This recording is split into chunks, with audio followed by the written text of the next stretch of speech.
मैं कहना यह चाहता हूं कि उदारीकरण की नीतियों के लागू होने के बाद सरकार ने कृषि के जो उपकरण हैं, खाद है, बीज है, डीजल है, बिजली है, पानी है, सारी चीजों की सब्सिडी जो मिल रही थी उससे अपना हाथ पीछे खींच लिया, जिससे किसानों की खेती की जो लागत है वो बढ़ गई, लेकिन उस अनुपात में जो उसका उत्पाद है उसका मूल्य नहीं मिल रहा।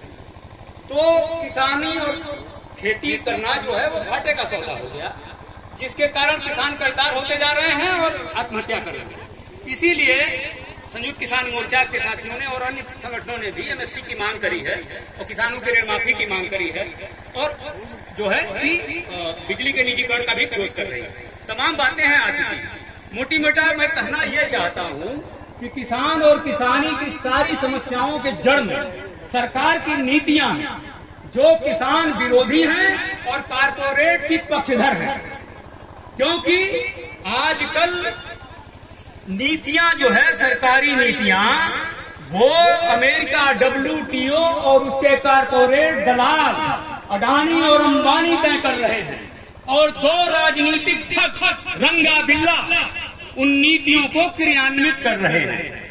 इसे हमें समझना होगा। ऐसे समय में हमें अपने दुश्मनों की पहचान करनी होगी जो दिल्ली से लेकर के वाशिंगटन तक बैठे हुए हैं और एकताबद्ध हैं।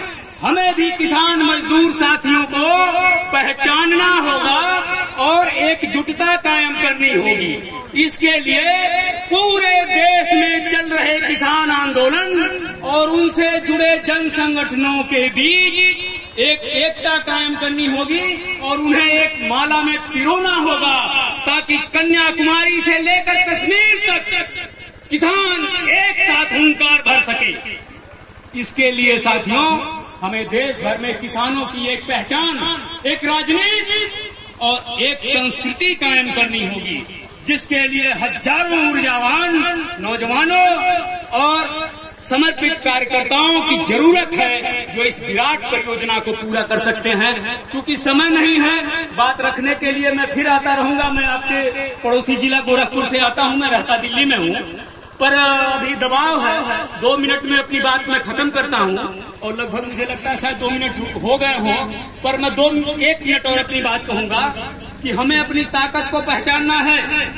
जिस आबो हवा में हम पले बढ़े हैं, जिसका अन्न जल ग्रहण किया है, जिन हवाओं में हम सांसें ले रहे हैं, उस मिट्टी के प्रति हमारा कुछ कर्तव्य होता है। हम किसान इकट्ठा हुए तो हमने अंग्रेजों को भगा दिया। अभी हमारे कोई साथी कह रहे थे कि हमने जारशाही के गुरूर को तोड़ा है, हिटलरशाही की गर्दन को मरोड़ा है। साथियों, हम किसान पुत्र हैं।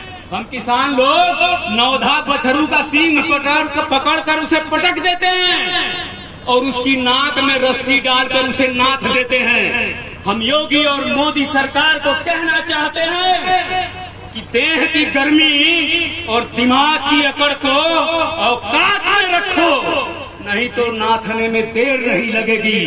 जरूरत पड़ेगी तो किसान अपने हल का पार मोदी सरकार के मुंह में घुसेड़ देगा। इनकलाब जिंदाबाद। कभी समय मिला तो फिर बात होगी।